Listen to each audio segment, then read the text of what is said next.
عورت بھی 5ویں دفعہ یہ قسم کھائے گی والخامسۃ، اور 5ویں بار ان غضب اللہ علیہا، کہ بے شک اس پر اللہ کا غضب ہو، ان کان من الصادقین، اگر وہ مرد سچوں میں سے، یعنی اگر مرد سچا ہے تو عورت پر اللہ کا غضب ٹوٹے. یہاں غضب کے لفظ کی بات کی گئی. اب دیکھیے کہ مرد نے جب 5ویں بات کی تھی تو اس نے لعنت کی بات کی تھی، اور عورت جب 5ویں دفعہ بات کرے گی تو کیا کہے گی؟ اس پر اللہ کا غضب ہو. غضب کا لفظ جو ہے یہ کوئی معمولی لفظ نہیں ہے. قرآن مجید کے شروع میں آپ نے سورۃ الفاتحہ میں پڑھا کہ 3 طرح کے لوگ ہیں. ایک ہے انعمت علیہم، اور دوسرے ہیں مغضوب علیہم، اور تیسرے الضالین. انعمت علیہم کون ہے؟ جو علم بھی رکھتے ہوں اور عمل بھی کرتے ہوں. مغضوب علیہم کون ہے؟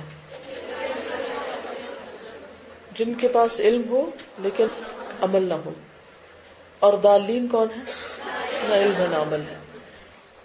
اب یہاں خاص طور پر غضب کا لفظ استعمال کیا گیا ہے کیونکہ اکثر صورتوں میں کوئی شخص بیوی پر جب الزام لگاتا ہے تو اگر عورت جانتی ہے کہ وہ سچا ہے، اس کا مطلب ہے کہ اس کو علم ہے کہ بات درست ہے، لیکن یہ اس کو مان نہیں رہی.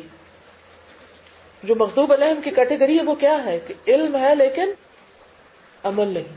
تو اس عورت کو بھی علم ہے کہ مرد سچ کہہ رہا ہے لیکن وہ اس کو ایکسپٹ نہیں کر رہی. تو اس لیے کہا گیا کہ اگر تم ایکسپٹ نہیں کرتی تو پھر تم اس کیٹیگری میں شامل ہوگی مغضوب علیہم کی، کیونکہ مغضوب علیہ وہ شخص ہوتا ہے جو حق بات کو جاننے کے باوجود اس سے منہ موڑ لیتا ہے. ایسے شخص پر اللہ کا غضب ہوتا ہے، اللہ کی ناراضگی ہوتی ہے. سوچیے عام زندگی میں بھی اگر ایک بات پتہ ہو، کسی بات کا حق ہونا معلوم ہو، اور پھر انسان اس سے منہ پھیر لے، اس پر عمل نہ کرے، تو اس کا انجام کیا ہے؟ اس پر اللہ کا غصہ، اللہ کی ناراضگی.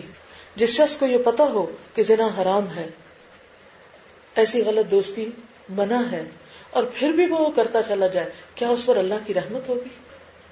کیا وہ اللہ کی رحمت کا مستحق ہوگا یا اللہ کے غضب کا مستحق؟ تو یہ بات کوئی معمولی بات نہیں کہ انسان اپنے لیے اللہ کے غضب کو دعوت دے. اس آیت کا سبب نزول آپ کے سامنے رکھوں گی. تفسیر ابن کثیر نے اس کو بیان کیا جس سے یہ بات بہت اچھی طرح واضح ہو جائے گی کہ یہ سب پروسیس کس طرح ہوتا ہے، کیونکہ یہ ایک واقعہ نبی صلی اللہ علیہ وسلم کے دور میں پیش بھی آیا تھا. امام احمد نے ابن عباس کی روایت کو بیان کیا ہے کہ جب یہ آیت کریمہ نازل ہوئی والذین یرمون المحصنات ثم لم یأتوا باربعۃ شہداء فاجلدوہم 80 جلدہ، یعنی اس سے پچھلی آیت جو ہے ولا تقبلوا لهم شہادۃ ابدا، کہ جو لوگ پاک دامن عورتوں پر تہمت لگاتے ہیں پھر وہ 4 گواہ نہیں لاتے تو تم انہیں 80 کوڑے مارو اور ان کی شہادت بھی کبھی قبول نہ کرو. تو سید الانصار سعد بن عبادہ رضی اللہ تعالی عنہ نے عرض کی، اے اللہ کے رسول صلی اللہ علیہ وسلم، کیا یہ آیت کریمہ اسی طرح نازل ہوئی ہے؟ کیا واقعی یہ آیت ہے؟ قرآن میں ہے یہ؟ کیا مطلب وہ مان نہیں رہے تھے اس کو؟ کبھی آپ کو حیرانی ہوئی کہ اچھا یہ قرآن میں ہے، اس کا مطلب آپ شک کر رہے ہیں؟ تو کیا سعد بن عبادہ شک کر رہے تھے، تعجب کر رہے تھے؟ تو سعد بن عبادہ نے عرض کی کہ یہ قرآن میں ہے.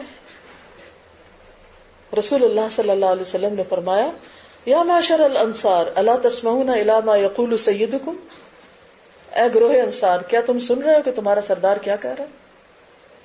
انہوں نے عرض کی، اے اللہ کے رسول انہیں ملامت نہ کریں، یہ بہت غیور آدمی ہیں، انہیں ملامت نہ کریں. اگر ہمارے سامنے کوئی کسی کی بات کرے کہ تمہارا کیا خیال ہے اس کے بارے میں، تو کیا ہم بھی ایسی کریں؟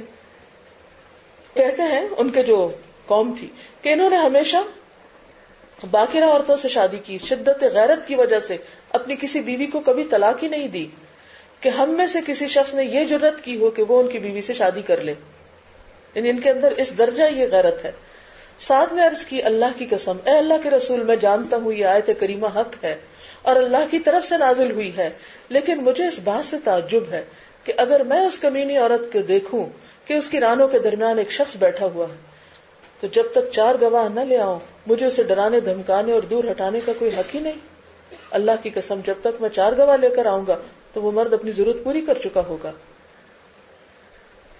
یعنی اس وقت صبر کیسے کر سکتا ہے ایک مرد کہ جب وہ اپنی بیوی کو ایسا برا کام کرتے ہوئے دیکھے کہ اور 4 آدمیوں کو لے اور وہ ان کو بھی دکھائے؟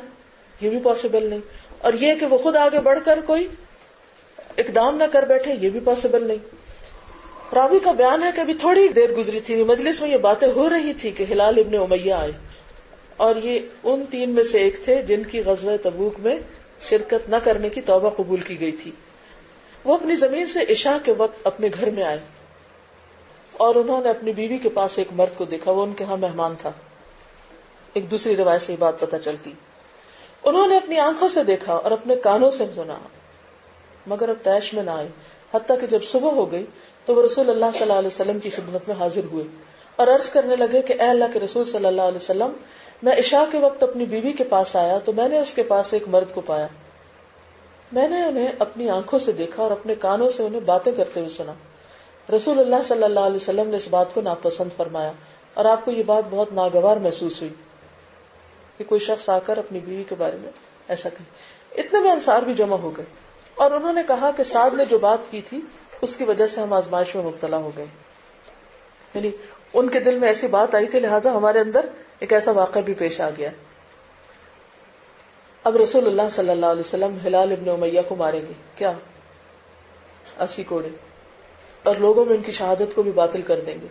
یہ سن کر ہلال نے کہا اللہ کی قسم مجھے امید ہے کہ اللہ تعالیٰ میرے لیے اس مشکل میں سے نکلنے کی کوئی راہ پیدا کر دے گا. ہلال نے یہ بھی عرض کی اے اللہ کے رسول صلی اللہ علیہ وسلم، میں دیکھ رہا ہوں کہ میں نے جو بات کی ہے وہ آپ کو بہت ناگوار لگی ہے، لیکن اللہ جانتا ہے کہ میں بالکل سچا ہوں. اللہ کی قسم رسول اللہ صلی اللہ علیہ وسلم کا ارادہ یہ تھا کہ اسے مارنے کا حکم دے کہ اچانک اللہ تعالیٰ نے آپ پر وحی نازل کر دی. اور اگر یہ آیت نازل نہ ہوتی تو کیا ہوتا؟ پچھلی آیت کی روح سے انہیں پہ 80 کوڑے پڑتے. اب بیوی کو بھی اس حالت میں دیکھا اور پھر بات کر کے سزا بھی پائی، تو یہ ایک بہت مشکل ترین مرحلہ تھا. آپ پر جب وحی نازل ہوئی تو صحابہ کرام اسے آپ کے چہرے اقدس کے تاثرات سے پہچان لیتے کہ آپ کو وحی نازل ہی نہیں، آپ کے چہرے کا رنگ بدل جاتا تھا. صحابہ کرام آپ سے الگ ہو گئے حتیٰ کہ آپ وحی سے فارغ ہو گئے. اس وقت یہ آیات نازل ہوئی والذین یرمون ازواجہم ولم یکن لہم شہداء الا انفسہم فشہادۃ احدہم 4 شہادات باللہ. اور جو لوگ اپنی عورتوں پر تہمت لگائیں اور ان کے پاس اپنے علاوہ کوئی گواہ نہ ہو تو ان میں سے ہر ایک کی شہادت اس طرح ہوگی کہ 4 بار اللہ کی قسم کھائے. رسول اللہ صلی اللہ علیہ وسلم کی نزول کی کیفیت جب ختم ہوئی تو آپ نے فرمایا ابشر یا ہلال قد جعل اللہ لک فرجا ومخرجا. ہلال تمہارے لیے خوشخبری ہے کہ اللہ کی طرف سے تمہارے لیے کشادگی اور مشکل سے نکلنے کا راستہ بن گیا ہے کہ تم نے آ کے جو یہ بات کہی ہے تو اب تم پر کوڑے نہیں برسیں گے. تو ہلال نے عرض کی کہ مجھے اللہ تعالیٰ سے یہی امید تھی. یہ جو سچا انسان ہوتا ہے نا اس کے اندر خوف نہیں ہوتا. تو ان کو اگرچہ پتا تھا اس حکم کا کہ میری شامت آ سکتی ہے، لیکن پھر بھی انہوں نے اس بات کو جا کر سچائی کی بنیاد پر کہا اور حل مانگا.